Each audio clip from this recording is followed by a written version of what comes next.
Welcome everybody to OP Digital Blueprint. I shall put my teeth back in. That's better. I'm joined by my good friend Red and our lovely lady JEANNE. Not sure where Collins is. I think he's working late, so hopefully he might be able to join us in a bit. But in the meantime, take it away, Jean. Well, thanks, Andy. Hi, Red. It's great to be here again. I just wanted to, I know we're all very, very excited, just to be here in the new year and knowing what's coming. But I just wanted to start off with something that I found out happened, I guess, last week or weekend, January 10th and 11th, which was a conference in Dubai run by a company called Mindvalley, and they gathered all sorts of speakers to talk about AI. It was called Future Human. And some of the concepts, the reason I bring it up is because, we all have our favorite tools in the OES and with Onpassive. And one of my favorites is the learning platform, right? So I think of that lifelong learning and how what I think Ash is really trying to do, which is free us up to give us the freedom so that we can live to our full potential. Learn, and that learning platform is going to give us that ability to do that, learn whatever we want, expand and grow. So with that in mind, I heard about this conference. And so they were discussing how, here is AI that's just moving at such a fast pace. It's doing creative things as well. And there's a lot of concern around that. Is AI going to replace humans as writers, as artists, and all this kind of thing? And I wanted to just, some of the speakers, they had such great ideas. And one of the first ones was a guy named Jay Shetty, Shetty. And I'm not sure if you're familiar with him, but his topic was, can AI ever have a soul? And the quote was, we're living in a time when AI is creating art, composing music, and even holding conversations. But AI, no matter how advanced, will never replicate what makes us human, our ability to love, empathize, and connect. And then it's not about fearing machines. It's about amplifying our unique gifts, which is what I think Ash is trying to do, to free us all to be able to do that. So that's what I wanted to start the conversation on today. I hope that's a fleshy topic. That's a great start, Jean. Yes. Amplify our creative genius.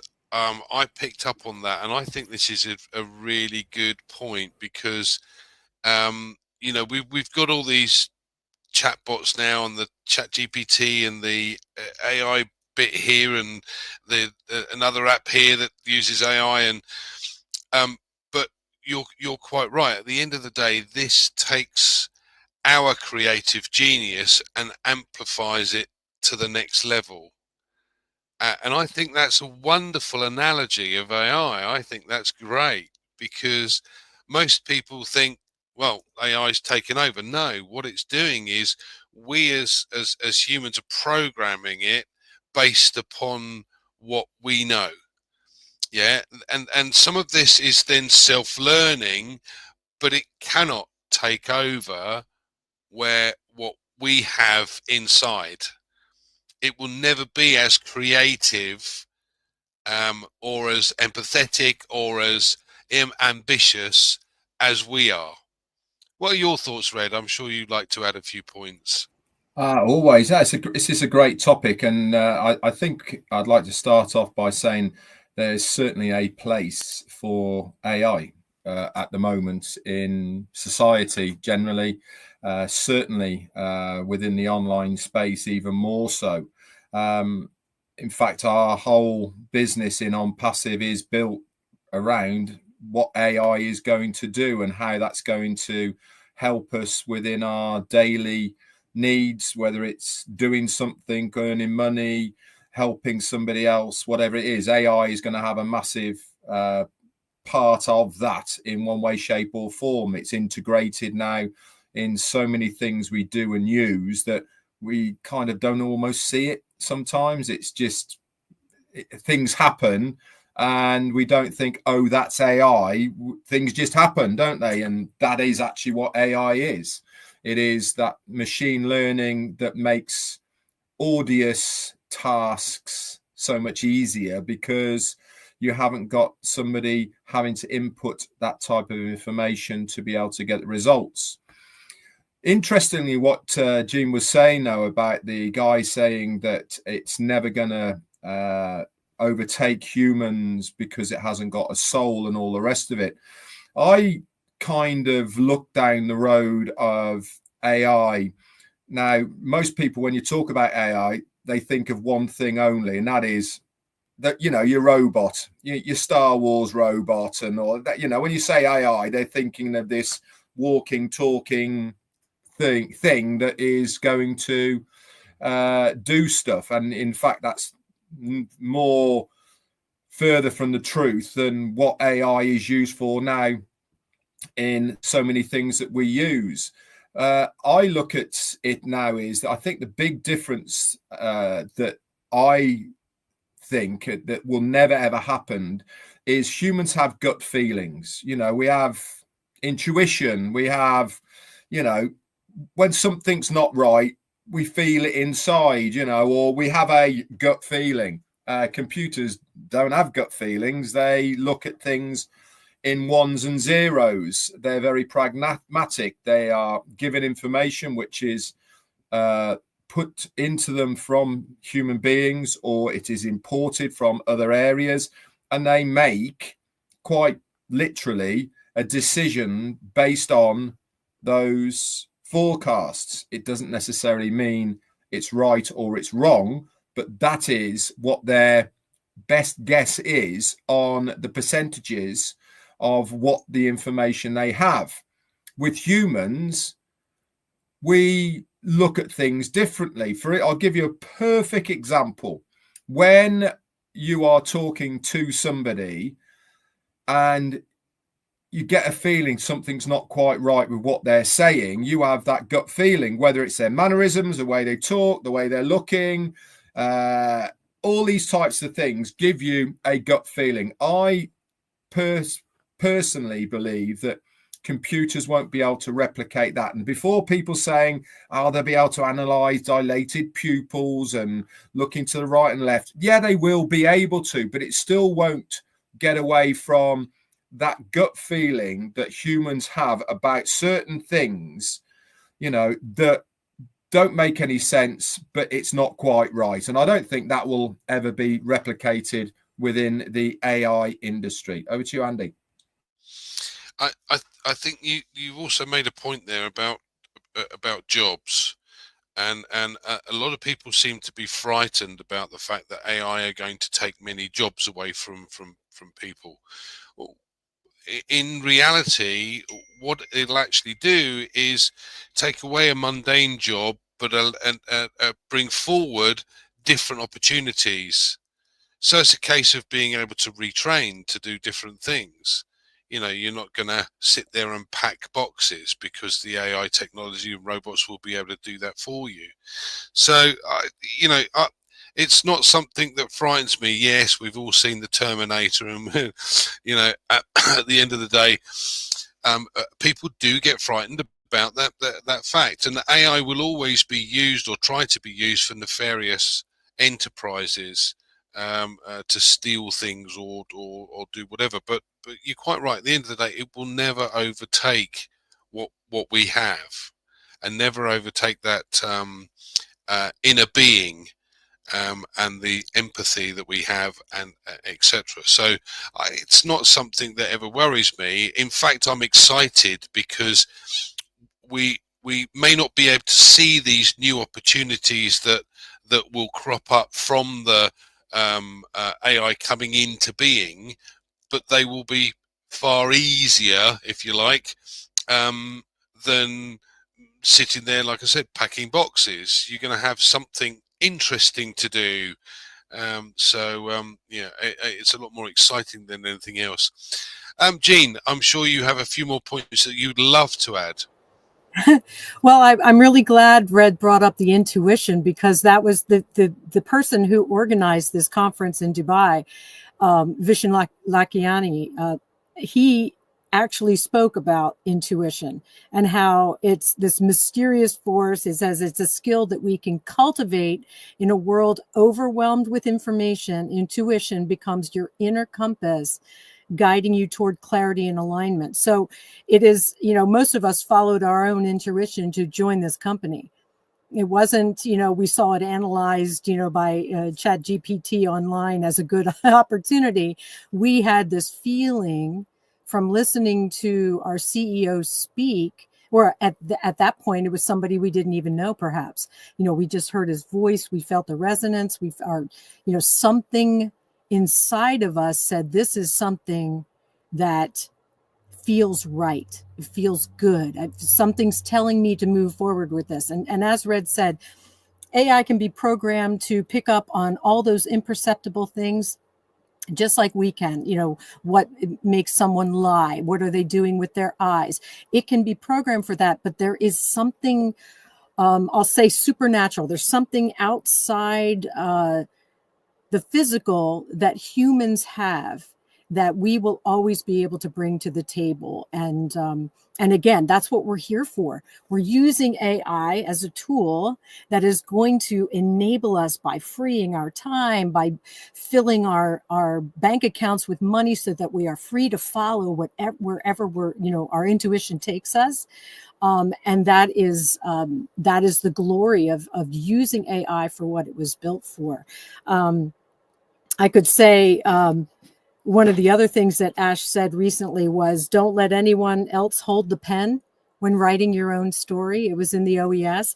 And another speaker at this event, I'm telling you, everybody, I think humanity as a whole has got their finger on the pulse of great changes to come. And people that are gathering like this to discuss these things, because there's no denying that AI is moving at such a fast pace. You can't just say, oh, we don't have to worry about it. It is something that is happening. So she's saying so many of us live by narratives that we didn't write. Our ancestors, our parents, our teachers, are this, and we have all of these influences affecting the choices that we're making in our life. Maybe we're writing a story of life based on what others expect us to do as a spouse, as a friend, as a whatever.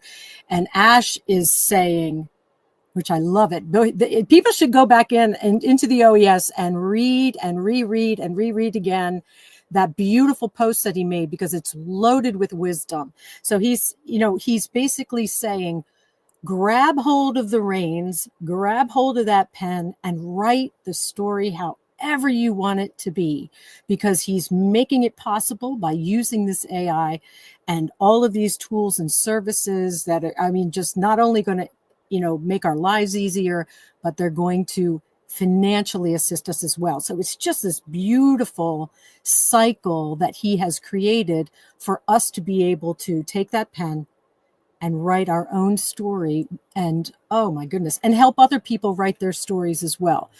Saying, here's a pen for you, because now you can write it, with no limitations. That's the glory, no limitations. So that's all I wanted to add there. Thanks, Jean. Again, you've both touched on this about gut feeling. How many of us listening and that got into Onpassive on that gut feeling? For me, my aha moment was listening to our CEO talk, and that gut feeling inside me said, I can follow this guy. This guy knows what he's talking about, and if I follow him, we're going to go a long way. That was the gut feeling I had at that point as well. Yes, I answered an advertisement, but I started listening to some of the bits and pieces, and that made a difference to me. So, hand on heart, how many of us actually got into Onpassive on a gut feel? Yeah, it's quite impressive, really. So, Red, what would you like to add?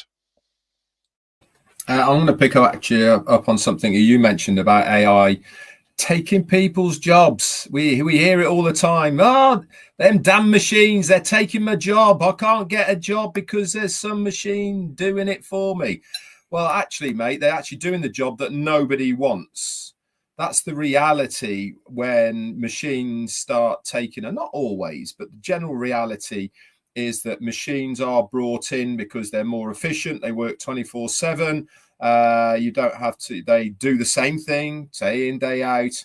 And they're normally very, very mundane jobs. The only time you find very heavy workforces are in normally the poorest countries, because wages are cheap. You know, labour's cheap, so they employ labour rather than putting machines in. I'll give you an example. A friend of mine, he's a director of a company called Forest Fencing, and they supply most of the DIY big stores here in the UK with timber in the likes of fencing panels, round timbers, decking boards, sheds, gazebos, all these sort of things.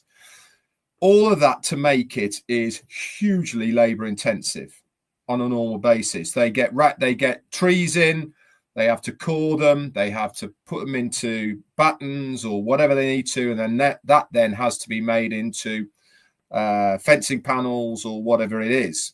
All that normally takes jigs, labours, air guns, all the rest of it.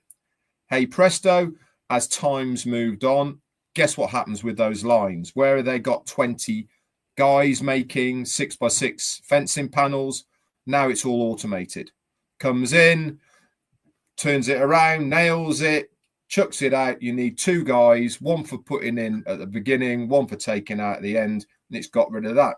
Now, the reason I'm saying that is they haven't got rid of the 20, quite the opposite. Most of the labour came from abroad, Poland and other countries, from economic migrants, and a lot of these people have gone back now. But the average guy here in the UK wouldn't work it. Too hard work for the money. They didn't want to do it. So they were actually forced down the route of looking at their options as far as a business is concerned. How can we produce what we need to at the right price for the public and survive? And the only answer to that was, we need to go down the AI and machine route to facilitate what we've got to make. And this has been normalized now, I think, quite a lot across a huge amount of companies. It's not just making fencing panels. I mean, whatever industry that you now look at, there is a certain amount of AI and machines that are automating the process, because we just can't get the workforce to do the jobs at the rate that we were doing it before. And so machines have come in to do that job. So where does that leave the workforce? Well, it leaves the workforce to concentrate more on being the operator and not the labourer. And that is more and more where now people are moving into, and they love it, because they're not busting a gut every single day in a mundane job that they hate, that they have no input into whatsoever. And now they are the person who is using their training, their knowledge to do something that's productive. They have a much better work-life basis of mixing the two together, because it's not something they're doing just for the money. I think everybody will agree that if you ever find a job that you love doing, you don't feel like you're going to work because you love doing it. The money is a side element to it, you know, but if you love doing what you're doing, then you go to work. So just to finish off, for me, I've never thought that AI and machines have taken people's jobs. I think what they've done is filled that gap where we couldn't find the labor to do it. And as time's progressed, we've seen, yes, we do, more and more automation within the industries, a lot more. And that is because we are now using us, the humans, to do other better jobs rather than those mundane ones. Back to you, Andy. Thanks, Fred. Yeah. Fishing. I'd love to know how they would use AI for fishing. I just had a thought. You sit They'll by the find a side. way. Yeah, well, they sit by the side of the bank with a fishing pole in, and they have all these little tricks about what to throw in the water to attract the fish. I don't think AI is ever going to take that one from them, but yeah. Sorry, Jean. Please carry on.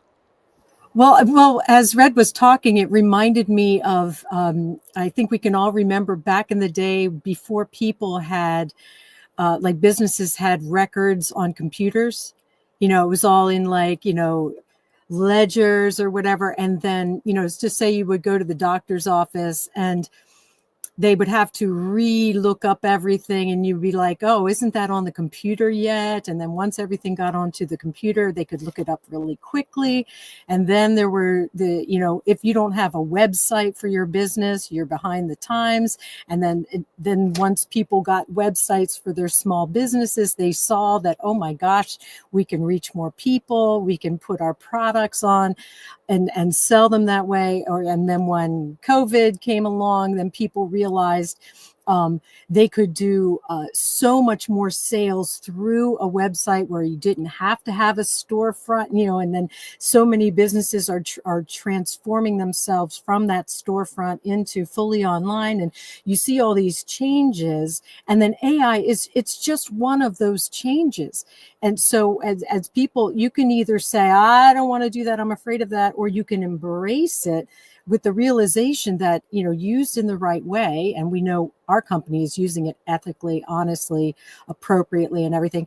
You're using it in a right and creative way, that it's going to benefit your business, it's going to benefit your life, it's going to be, so it's really like a way of looking at things where just in the very short amount of time, I would say the last 5 to 10 years, things have transformed from fully like paper and pencil type of things to a fully online existence. And my personal feeling is that we're creating this everything you need online so that we can then live our lives in the physical. It's not for us to live fully in a virtual world where we're always behind a mask and never going out and touching each other, you know, and hugging each other and being with people.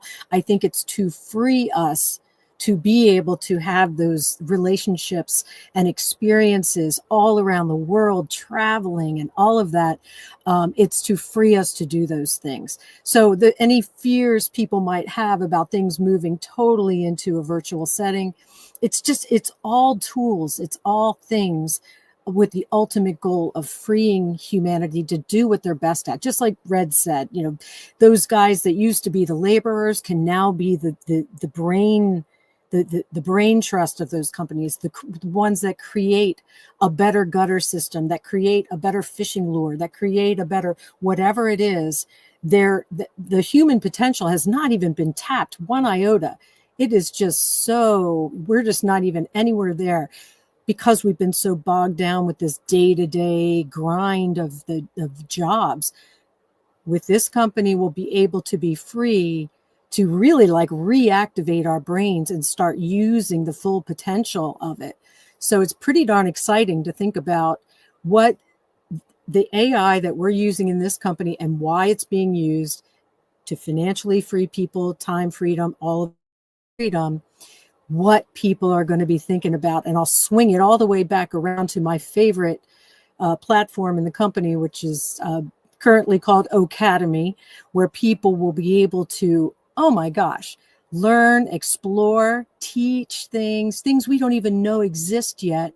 There's someone out there that knows something. They're going to get on the platform and start sharing it. So I could talk all day about the expansion of people once they're able to use that, from children to 110 years old. I don't care how old you are. You're going to love that platform. Anyway, I know I went all over the place with that. It's good. You're right. We use something ridiculous like 1 or 2% of our brain capacity. It's minute. I know in my case it shows, but that's not the point. The point is we have all of this other capacity to take advantage of at some point, and it's coming. You know, it won't be long before we have things like learning helmets, where you put a helmet on and you've learned a language overnight while you sleep, or you know, this type of scenario could be. But you made a good point, Jeanne, and I love this. All of these things have happened, and everyone goes, "Oh my god, the world's going to end." Like Y2K with the computers. You know, at the year 2000, everyone goes, "Oh my god, the computers are going to finish, and what are we going to do? What are we going to do?" And then all of a sudden, it comes and it goes, and nothing's changed. You know, now the difference here is that all of these scaremongerers that go, oh my god, all that AI is going to take all of this stuff. It's just going to morph into something more exciting as time goes along, and you know, that's got to be great for everybody, because it as you said, lifts the whole of humanity, because we'll be using different parts of our brain perhaps to learn different skills, to do different things, and take advantage of this creativity that we all have inside us. Any final comments, Red? No, I think for me, my final comments is that AI is certainly something to be embraced. It's certainly something that you should all be used to now if you're part of Onpassive. It has always been almost the forefront of all of the technology, integrated into every single one of the components of our products and services. And it is certainly something that you should know about, but definitely not be scared about. And don't forget, as Jeanne said, we are going to use it in a very ethical way. This has been promised from our CEO. There's not going to be any hidden agenda for what we are making, producing, and for the users. It is all been designed in a good way, and certainly not in a bad way. Back to you. Excellent. Yes, thanks, Fred. Any final comments that you'd like to add, Jeanne? Sure. I just want to say that in addition to what Red just said, it's going to bring the fun factor. AI is going to free us up. It's going to ease our minds. It's going to just allow the stress to melt away, and we'll be able to enjoy our days and be creative and have fun living our lives. And that's something to look forward to and to embrace right today. People can have fun with, you know, say a chat GPT or something like that. It's fun. It's fun being able to look things up and explore topics. And that's what we have to look forward to, is just more of that. It's going to be fantastic. Thanks, Jeanne. I also like the idea of being able to have a mentor, because AI is going to be our mentor. You're trying to build a website and you've got AI going, well, why don't you put that there, or why don't you add that there? And for me, it's the AI bit is going to do the bits that I don't understand how to do.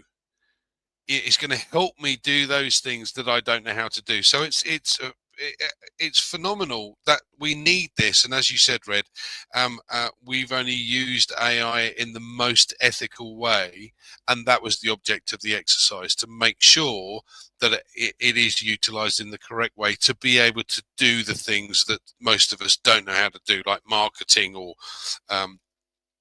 accountancy or whatever it might be. The fact is that it's going to be there to help us along the way. So thank you guys for joining me again, and thank you all for coming, and please do like, share, and subscribe to the channels. And by the way, don't forget our heroes on Sunday at 2 p.m. Eastern time. Talking of Sunday, before we go, it is a certain brother of ours' birthday on Sunday. Big boy. I wonder who. My little puppets might make an appearance. Yeah. Yes, we won't mention his name. Give you a clue. He's normally got a hat and glasses on. Right. Anyway, enjoy, everybody, and we'll see you soon. Thanks now. Everyone. Thanks, Andy. Thanks, Red.